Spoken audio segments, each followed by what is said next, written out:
બોલો કૃષ્ણ કનૈયા લાલ કી જય. પુરુષોત્તમ ભગવાનની જય. કાંઠા ગોરમાની જય. અમૃતધારા 8 દિવસ 8ની કથા સ્વર્ગ યાત્રા. એક પટેલ હતા.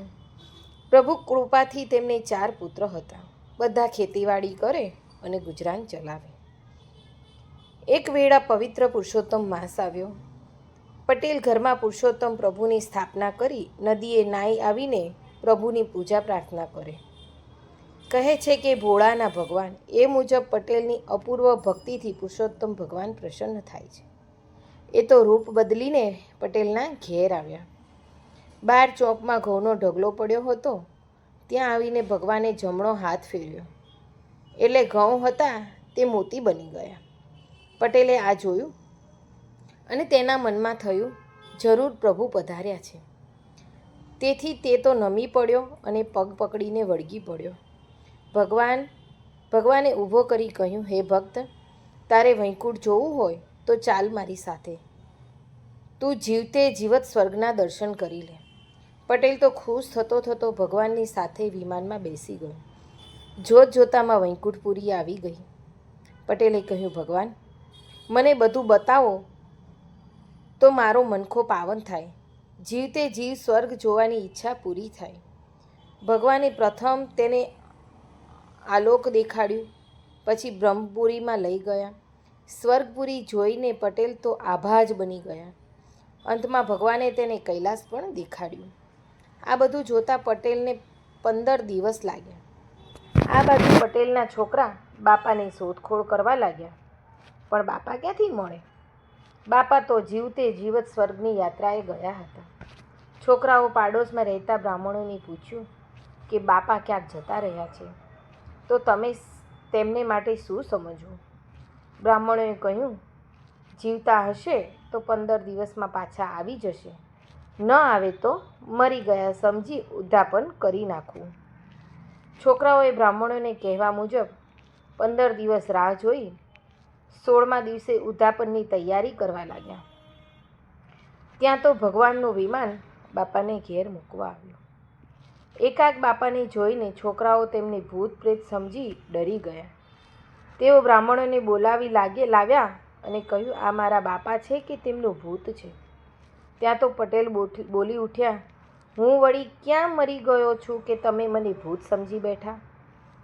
હું તો 15 દિવસ જીવતે જીવ સ્વર્ગની યાત્રા કરી આવ્યો છું. ભગવાન જાતે પધારી મને લઈ ગયા હતા.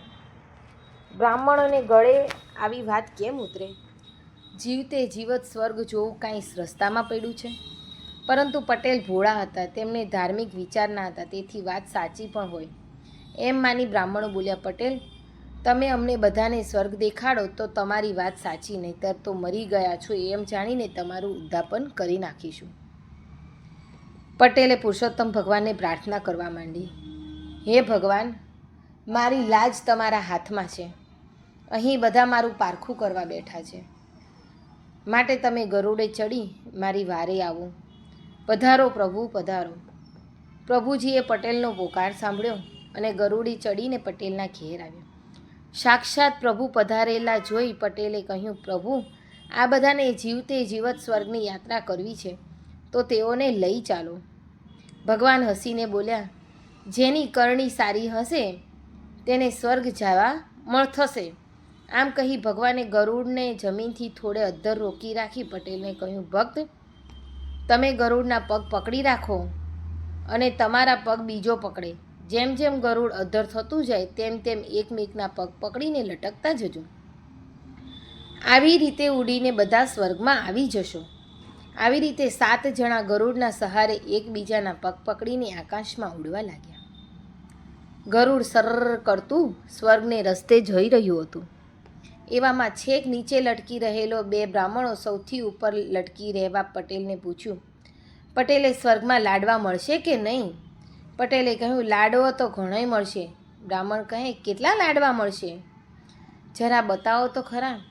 પટેલે હરખમાં ગરુડના પગ પકડેલા તે બંને હાથ છોડી લાંબા કરીને બતાવ્યા, આટલા બધા મળશે. પણ પટેલ જેવા હાથ લાંબા કર્યા કે ધડધડ ધૂમ કરતા પટેલ સાથે બધા નીચે પટકાયા. પડતાની સાથે જ મરી ગયા. પુણ્યના પ્રતાપે પટેલ એક જીવતા રહ્યા. બધાને મરેલા જોઈ પટેલે આક્રંદ કરવા માંડ્યો, હે પ્રભુ, આ તો મારા હાથે બ્રહ્મહત્યા થઈ કહેવાય, માટે તેઓને જીવતા કરો, નહીંતર મારી માથે બ્રહ્મહત્યાનું પાપ લાગશે. પ્રભુએ ફરીવાર પોતાની પટેલની વિનંતી સ્વીકારી. તેમણે બધાને સજીવન કરી તેમના ઠેકાણે પહોંચાડી દીધા.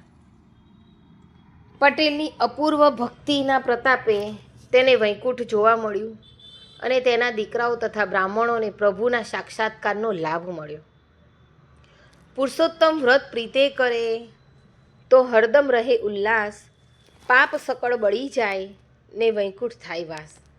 પુરુષોત્તમ પ્રભુનો મહિમા અપાર છે, તેમનું વ્રત અને ભક્તિ કરે તેને વૈકુંઠમાં વાસ થાય છે. બોલો પુરુષોત્તમ ભગવાનની જય, કાંઠા ગોરમાની જય.